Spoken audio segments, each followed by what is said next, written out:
کریم کی جمع و تجدید کیسے ہوئی؟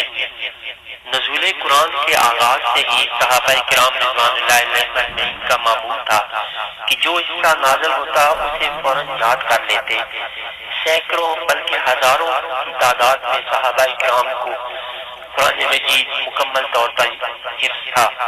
حفاظت کا اصل دار و مدار حفظ پر تھا، لیکن آپ صلی اللہ علیہ وآلہ وسلم نے قرآن مجید کی کتابت کا کام بھی خصوصی توجہ سے اپنی زیر نگرانی کروایا۔ قرآن کے ایک ایک حرف، آیت، سورت کو جبریل امین کی ہدایت کے مطابق صحیفوں اور سطور میں ترتیب دے کر محفوظ فرما دیا۔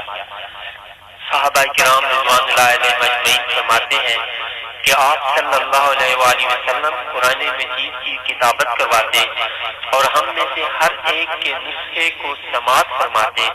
اگر کوئی کمی بیشی ہوتی یا کوئی لفظ رہ جاتا تو وہ درست کرواتے۔ اس کے بعد ہمیں اجازت ہوتی کہ ہم قرآن مجید کو یاد کریں اور دوسرے لوگوں تک پہنچائیں۔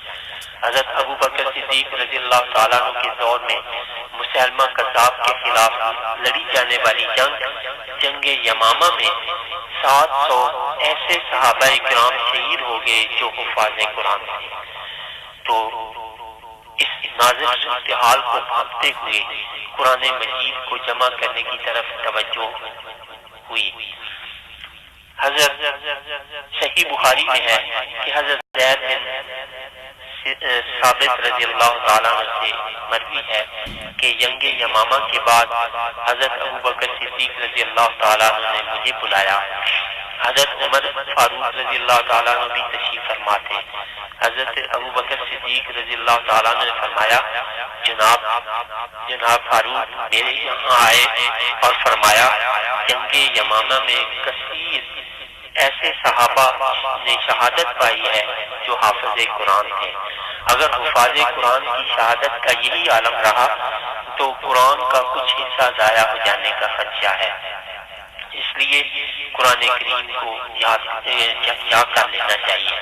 میں نے حضرت عمر سے کہا ہم وہ کام کیسے کر سکتے ہیں جو رسول اللہ صلی اللہ علیہ وسلم نے نہیں کیا؟ حضرت عمر نے فرمایا بخدا یہ بہتر کام ہے۔ پھر حضرت عمر رضی اللہ تعالیٰ عنہ مجھ سے بار بار مطالبہ کرتے رہے، حتیٰ کہ اللہ تعالیٰ نے اس ضمن میں مجھے شرح صدر سے نوازا۔ اے زید بن ثابت، آپ ایک دانشمند نوجوان ہیں، ہمیں آپ پر کوئی بدگمانی نہیں۔ آپ اہل رسالت میں کاتب وحی رہ چکے ہیں، اس لیے قرآن کو جمع کیجیے۔ حضرت زید رضی اللہ تعالیٰ کا بیان ہے کہ بخدا اگر حضرت صدیق مجھے کسی پہاڑ کو اس کی جگہ سے نقل کرنے کا حکم دیتے تو وہ میرے لیے اس ذمہ داری کی نسبت آسان تر ہو جاتا۔ میں نے کہا آخر آپ ایسا کام کیوں کریں گے جو آن حضور صلی اللہ علیہ وسلم نے نہیں کیا؟ حضرت ابو بکر صدیق نے فرمایا بخدا یہ بہتر ہے۔ پھر حضرت ابو بکر صدیق رضی اللہ تعالیٰ عنہ مجھ سے بتاکید یہی بات فرماتے رہے، حتیٰ کہ حضرت ابو بکر و عمر رضی اللہ تعالیٰ عنہ کے بعد مجھے بھی اللہ تعالیٰ نے اس ضمن میں شرح صدر عطا کیا۔ میں نے قرآنی آیات کو پتھر کی باریک سلوں، کھجور کی ٹہنیوں اور حفاظ کے سینوں سے جمع کرنا شروع کیا، یہاں تک کہ سورہ توبہ کا آخری حصہ مجھے ابو خزیمہ انصاری کے پاس سے ملا، اور ایک روایت میں یوں ہے کہ سورہ توبہ کا آخری جز میں نے ابو خزیمہ انصاری کے پاس پایا، جن کی گواہی کو سرور کائنات صلی اللہ علیہ وسلم نے 2 آدمیوں کے مساوی قرار دیا تھا۔ اعجاز قرآن کیا ہے؟ اعجاز قرآن کے موضوع پر بہت سے علماء نے لکھا اور گراں قدر کتابیں تصنیف کی۔ اللہ سبحانہ وتعالی اپنے پیغمبر کو معجزہ اس وقت عطا کرتا ہے جب باطل خوب زوروں پر ہوتا ہے، اور ہر نبی کو اللہ سبحانہ وتعالی نے اس کی امت کے احوال کے مطابق معجزات عطا فرمائے۔ مثلا حضرت موسیٰ علیہ السلام کے زمانے میں جادوگری اپنے عروج پر تھی، تو اس کو باطل کرنے کے لیے آپ کو ید بیضا اور عصا وغیرہ کے معجزات عطا کیے گئے۔ انہوں نے مصر کے جادو کو عاجز کر دیا۔ اسی طرح حضرت عیسیٰ علیہ السلام کے زمانے میں علم طب کو عروج حاصل تھا، تو آپ کو مردہ کو زندہ کرنے، کوڑی کو ہاتھ پھیر کر تندرست کرنے، نابینا کو پھونک مار کر یا وہ بینا کر دینے اور اسی طرح کے دیگر معجزات عطا فرمائے۔ نبی کریم صلی اللہ علیہ وسلم کے دور میں زبان دانی کا دورہ تھا، فصاحت و بلاغت کفار مکہ کا میدان تھا، اس لیے وہ خود کو فصیح اللسان اور باقی دنیا کو اجمی سمجھتے تھے۔ ان کے ہاں وہی بڑا اور معزز کہلاتا تھا جو ان تین میدانوں میں یعنی خطابت، شاعری اور کہانت میں زور بیان دکھا سکتا تھا۔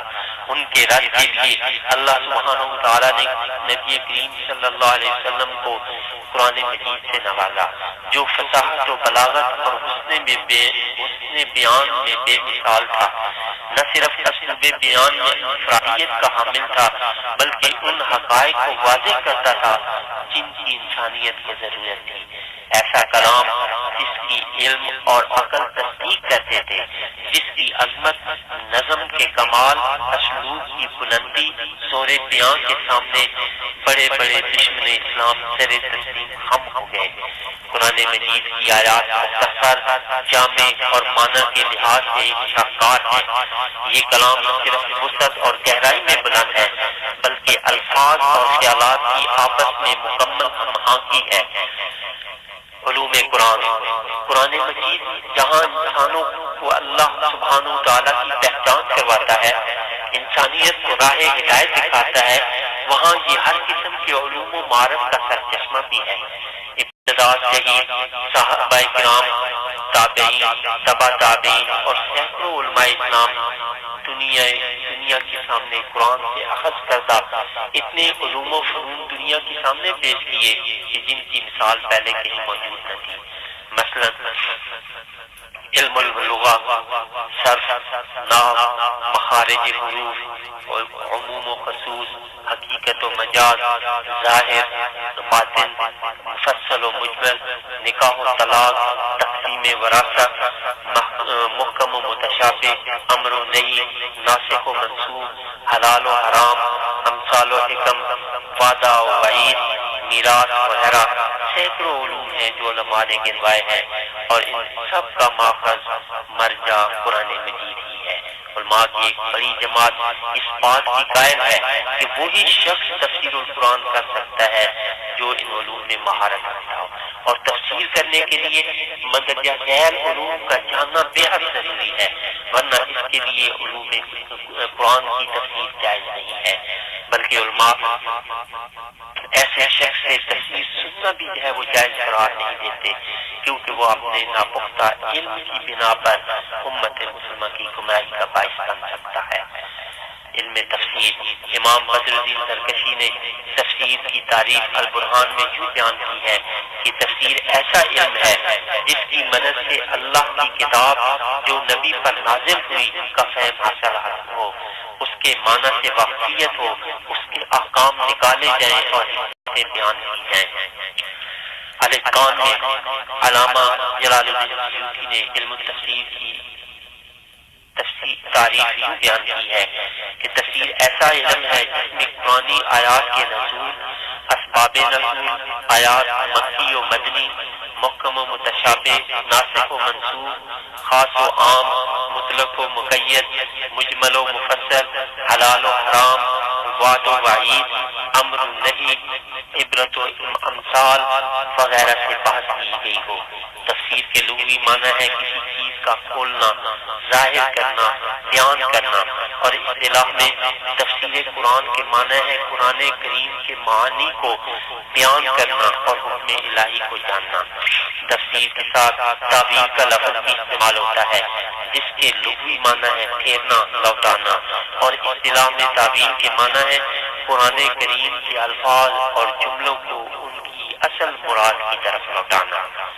قرآن مجید کی آیات کی وضاحت کے لیے تفسیر اور تعبیر دونوں الفاظ کا استعمال کیا جاتا ہے۔ قرآن مجید ہی کے ذریعے دینی، اخلاقی، سماجی، معاشی تعلیمی اور سیاسی پہلو سے بیداری ممکن ہے، کیونکہ اسلامی معاشرے کی بنیاد ایمان یعنی اللہ سبحانہ وتعالی کی رضا کا حصول ہوتا ہے، اس لیے دنیا کی بجائے آخرت کی فکر غالب ہوتی ہے۔ احسان اور خدمت خلق انسانیت کے نمایاں اوصاف ہوتے ہیں۔ جو اسلامی معاشرہ قرآن سے تعلق ہو دے وہ ان اوصاف سے بھی محروم ہو جاتا ہے۔ اس لیے قرآن مجید کے ساتھ تعلق جوڑنا انتہائی ضروری ہے۔ اس وقت امت مسلمہ کو انتہائی محنت کی ضرورت ہے تاکہ وہ ایک مرتبہ پھر سربلند کر کھڑی ہو سکے۔ کسی شاعر نے کیا فرمایا ہے، بے علم چوشم باعث خدا کہ بے علم نہ تواں خدا را شناخت۔ علم حاصل کرنے کے لیے ہر مسلمان کو موم بتی کی طرح پگھلنا چاہیے۔ بغیر علم کے انسان اللہ تبارک و تعالیٰ کو پہچان نہیں سکتا، یعنی اللہ تعالیٰ کی معرفت حاصل نہیں کر سکتا۔ اللہ کریم ہمیں قرآن کو پڑھنے، سمجھنے اور سمجھ کر عمل کرنے اور دوسروں تک پہنچانے کی توفیق عطا فرمائے۔ وما علینا الا البلاغ۔